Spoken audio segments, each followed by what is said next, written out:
So Tulsi Gabbard has put out another ad, once again taking aim at the fact that the DNC is clearly out to get her and does not want her anywhere near that debate stage, even if she is proven that she deserves to be there.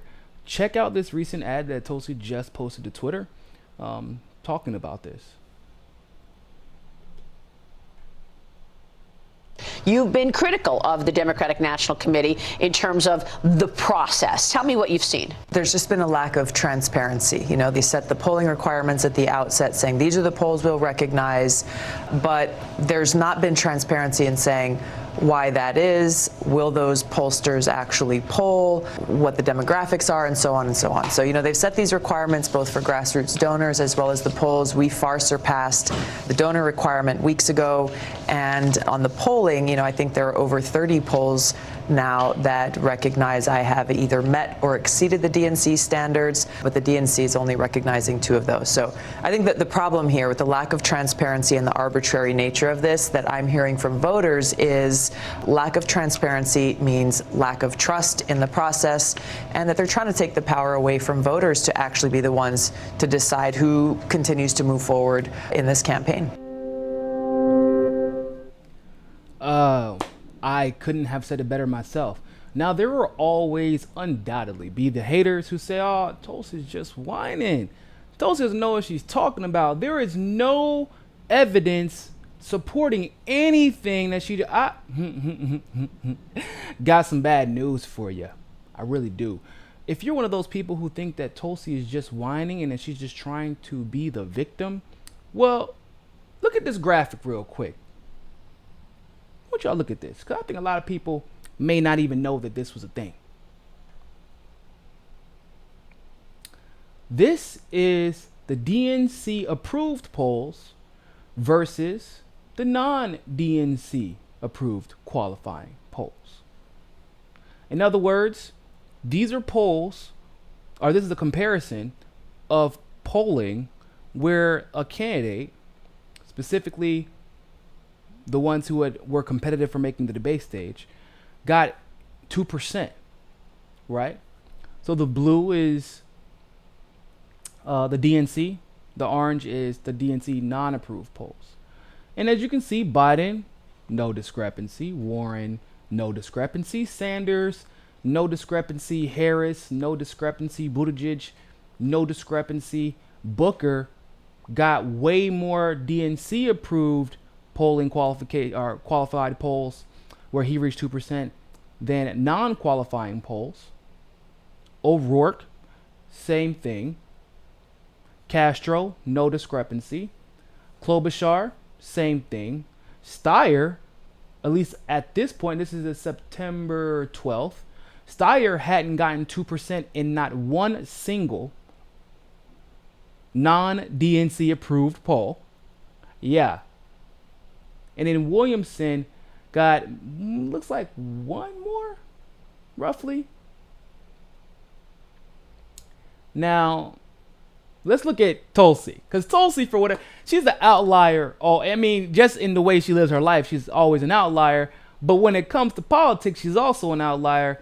And when it comes to being screwed by the DNC, oh, she is on a different planet of being screwed.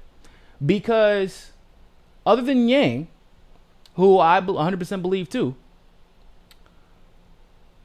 Tulsi is the only candidate outside of Yang, once again, who did meet the qualifications, that got a lot more approved, she reached 2% and a lot more polls that were not approved by the DNC than she reached 2% in polls that were approved by the DNC. So why is it that that's the case? Well, we can speculate all day, but the truth of the matter is we don't know why that's the case because the DNC has not been transparent. So what Tulsi said in her ad is 100% true. Once again, no discrepancy, no discrepancy, no discrepancy, no discrepancy. Booker gets the positive discrepancy. O'Rourke gets the positive discrepancy. Klobuchar and Steyer get the positive discrepancies. It is only Tulsi and Yang that suffer from the discrepancy where they qualify in way more polls that are not approved by the DNC than the DNC approved qualifying polls. But it gets even better than that. Y'all remember the night of the debate. Some of you might not remember because it was a really, really boring debate. It was a shit show. Like it was a shit show and it was boring. And literally no one in that debate came out better than they did before. Especially Kamala Harris. That's a different discussion for a different day. But I want you all to check something out. This is a screenshot of the most Googled candidates the night of the debate, ladies and gentlemen. You see anything weird here? You have Cory Booker being represented by the red. You have Beto O'Rourke being represented by the yellow. Then you have Amy Klobuchar being represented by the green. And you guessed it, Tulsi Gabbard being represented by the blue. On the night of the debate, 3 out of 4 of these candidates were present on the stage. Guess which candidate was not present on the stage? You're right, Tulsi Gabbard. Okay. So on the night of the debates, 3 or 4 of these candidates were present on the stage, but 1 out of 4 of these candidates was Googled exponentially more than the other candidates were that were present on the stage. All that blue belongs to Tulsi. In other words, she was Googled more than Cory Booker, Beto O'Rourke, and Amy Klobuchar, who were all granted admission onto the debate stage.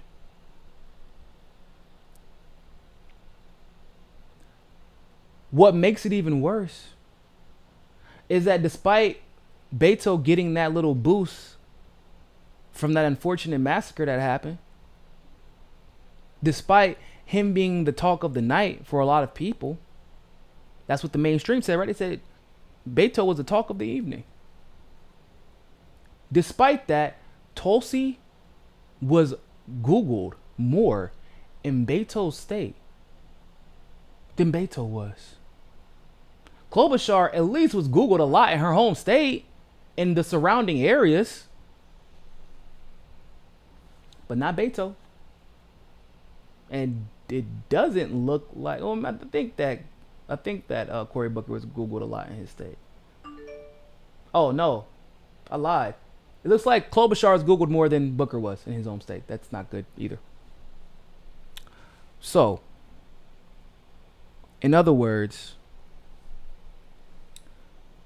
Tulsi is being blackballed. I don't know what other way you can like wrap your, like there's no other way to justify this. Thanks for the super chat, Raineth. I have been sent links to multiple online polls. Recently, every poll had Tom Steyer's name, but not Tulsi Gabbard's name. What a surprise. Steyer shouldn't be allowed to qualify because of how he built his support. I 100% agree. 100% agree. Just billionaires being billionaires. I want to go really quick to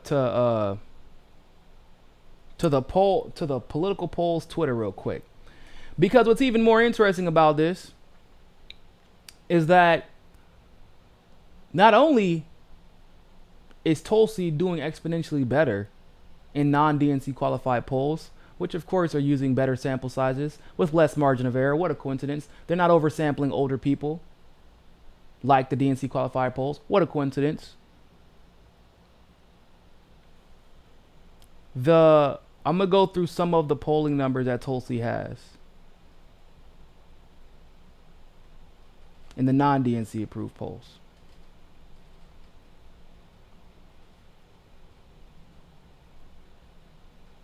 So this is the California Democratic primary for the change.org poll. Tulsi, 2%. New Jersey Democratic primary, Mammoth poll, Tulsi, 2%.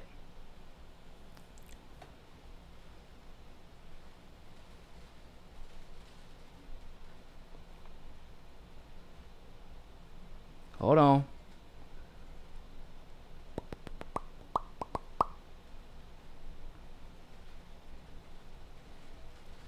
I gotta find this one where her Iowa polls and her New Hampshire polls are crazy. So this is the data progress poll, post debate poll. This is the post debate poll, bruh. 2%. Life of Brian, thanks for the super chat. Tulsi's the only one who doubled up her non-qualifying polls, though Yang is at a good 80% differential. Yeah, Yang is killing in the polls. Yang is killing the polls, but you're correct about Tulsi's polls. She steadily improved, even though she's been kept off of the debate stage. Okay.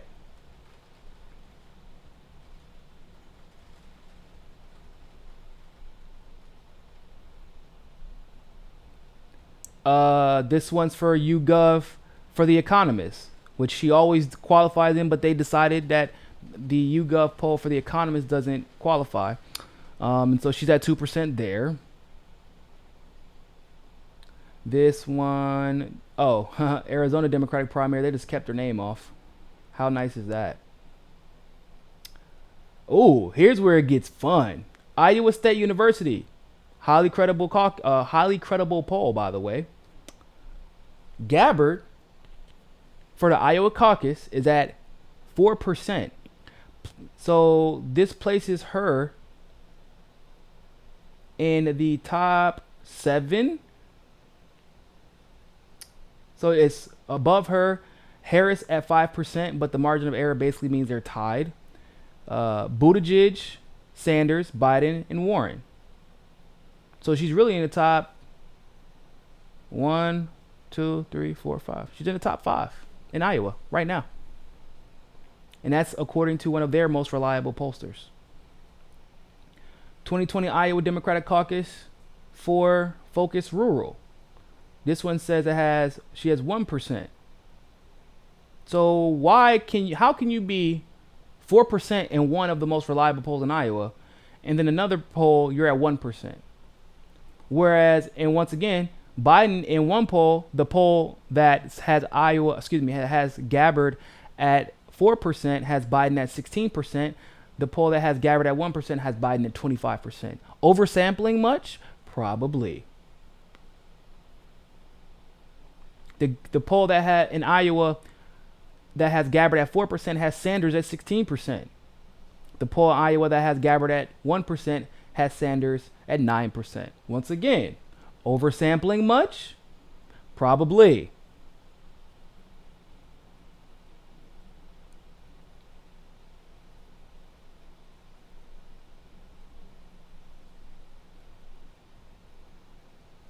We're gonna hold up. I gotta find this damn New Hampshire poll, because the New Hampshire polls are like, California, Emerson once again, 2%. Tulsi Gabbard. She is consistently polling above half of the damn debate stage, and has raised more money than half of the damn debate stage.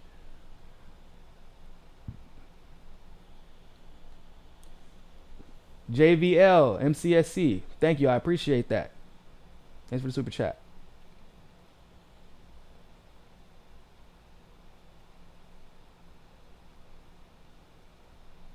So, here we go. Morning Consult. Oh, wow. Hold up. And so combining all the early primary states, Morning Consult has Gabbard at 3%.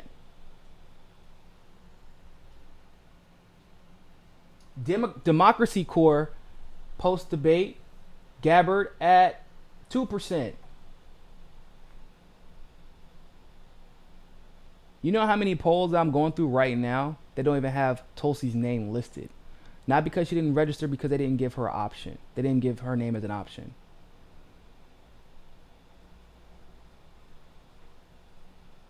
Georgia Democratic primary, which is a surprise one. This is for change.org. Gabbard at 2%.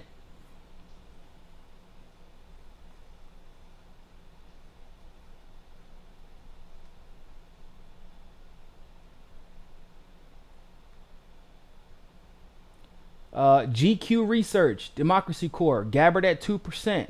This is all September, by the way. This is all September.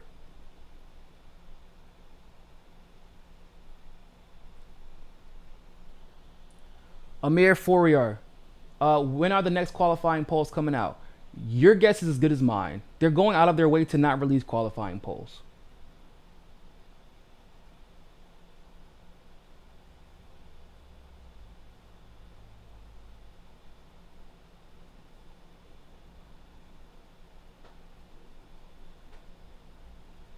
National Democratic primary, The Economist, once again, this September 13th, Gabbard at 2%. Oh, here's where it gets good. So, hold on, damn it, I just lost it. Give me a second.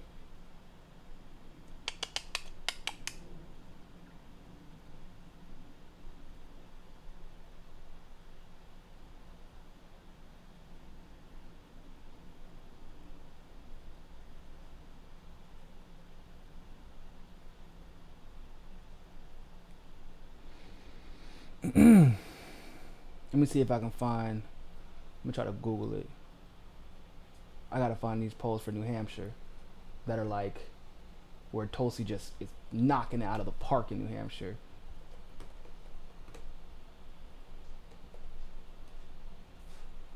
Tulsi Gabbard in New Hampshire polls.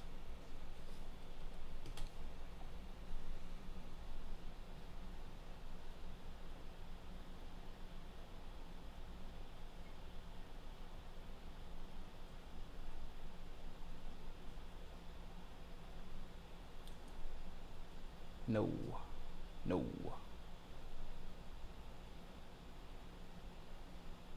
Oh, so in this New Hampshire poll, I'm trying to figure out who this one was conducted by. A poll by Harris X.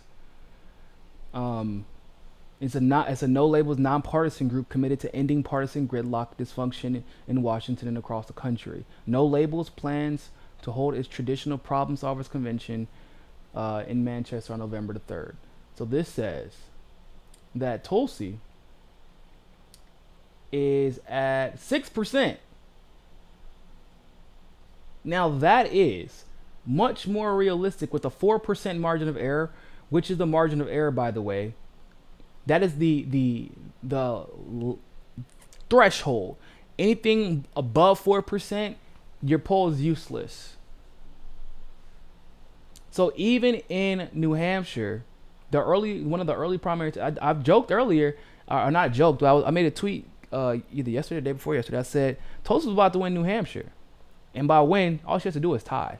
If Tulsi ties in New Hampshire, which is smart, that's probably why she stopped focusing on the debates.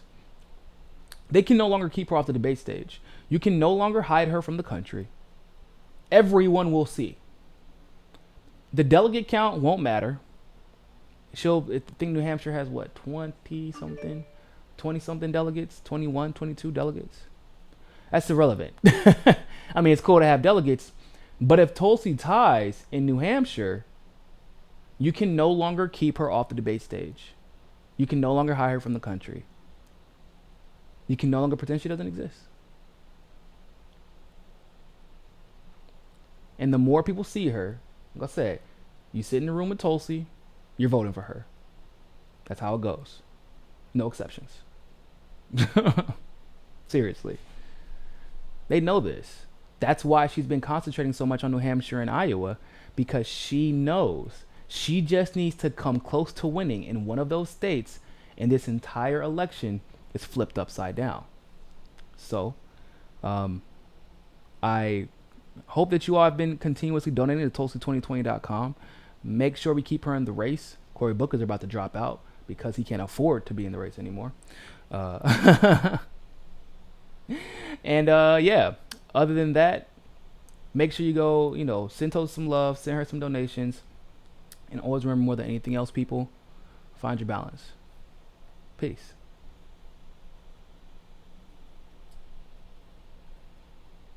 Hey, don't forget to hit that subscribe button if you like that segment of Mikasa Sukasa. Also, you can help us upgrade the studio and take this show on the road to cover the on-the-ground politics that you love by clicking on that GoFundMe link in the description and donating literally anything. Anything helps. Also, you can follow us on Rockfin, on Twitter, and on Facebook as well. And hey, more than anything else, people, always remember, find your balance.